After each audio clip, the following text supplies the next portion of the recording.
ប៉ុណ្ណឹងក៏យកដែរក៏សំយ៉ាងអត់ដែរកូនទក់ប៉ុនមេដៃស្ដីបងប្អូននេះយើងដាក់កាញ់មកព្រោះដោយសារអត់មានកន្លែងបកឥឡូវយកកាញ់ដាក់នេះកាញ់យើងហើយកាញ់ចែ20ហ្នឹងបងប្អូនដាក់20សាក់មើលព្រោះស្មានទឹកដែរហើយយើងដកមើលវិញហើយចូលដល់កន្លែងដាក់ទៀតទេយើងដាក់កាយយើងត្រូវកាប់ស្មៅវាស្លាប់បងប្អូនយ៉ាងទីវារុំអាចរុំក៏វាបាក់ដាក់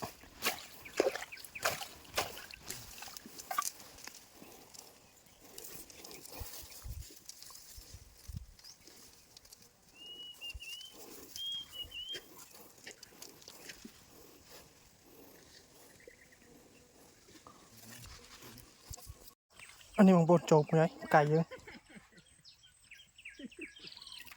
នេះកូនទក់ដាក់កាយណាចូលមើលហើយខាងនោះវាដាក់ដែរនោះមើលគេបាន2 3ខ្ញុំទៅចូលមើលនេះយើងដាក់តន់ហើយណានៅនេះចូលបកមកមើលវិញនេះប៉ុណ្ណឹងក៏យកដែរក៏សំយ៉ាងអត់ដែរ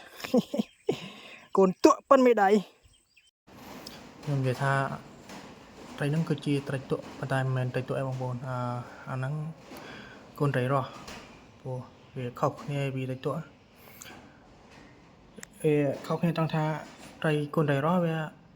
មើលតែរាងក្រហមព្រឹងហើយវាមានអុចនៅពោះ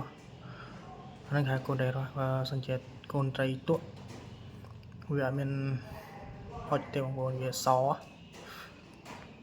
នេះបងប្អូនដូចប្រភេទនេះអីគឺគេហៅត្រីទក់ឲ្យសពោះអញ្ចឹងណាហើយវាអត់សូវរឹងក្រហមដូចត្រីរស់មិញទេបងប្អូនខុសគ្នាត្រង់ហ្នឹងនេះបងប្អូនមកបកដាក់ឲ្យបកមកវិញមិញបាន2 3ត្រីដែរគាត់បានបាញ់ងាក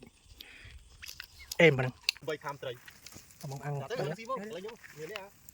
ពេលបាននេះបើយប់ទៅព្រឹកទៅចុះមួយគាត់បានទៀតមើលបានអូនមើលតាទៀតមើលជើងទី1អត់ទេ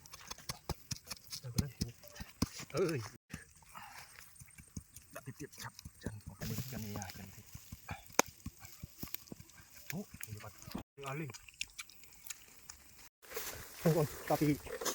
យើងហូបអាំងទៅហូបបាយហើយឥឡូវយើងចាប់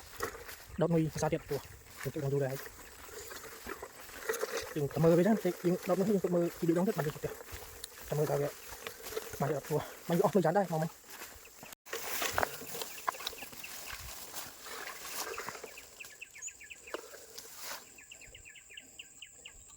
មកចេះស្ងាត់ម្លេះ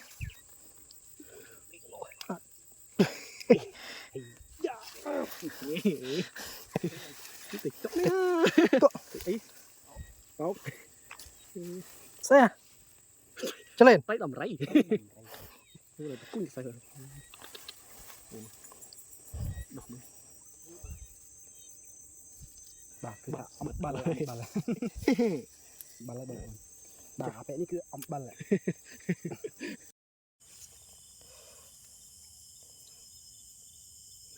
នៅនេះអត់ស្គាល់មានត្រីធំៗទេព្រោះ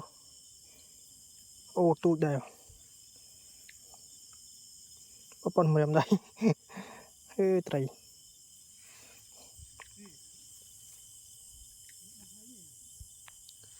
មកសាពេលយប់បានតង3គុណត្រី2 3ដែរកាយយើង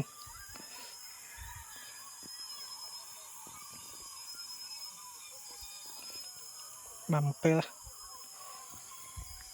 និយាយទៅបងប្អូនវីដេអូនេះខ្ញុំដាក់អត់សូវបានទេព្រោះដោយសារថាទឹកវានៅ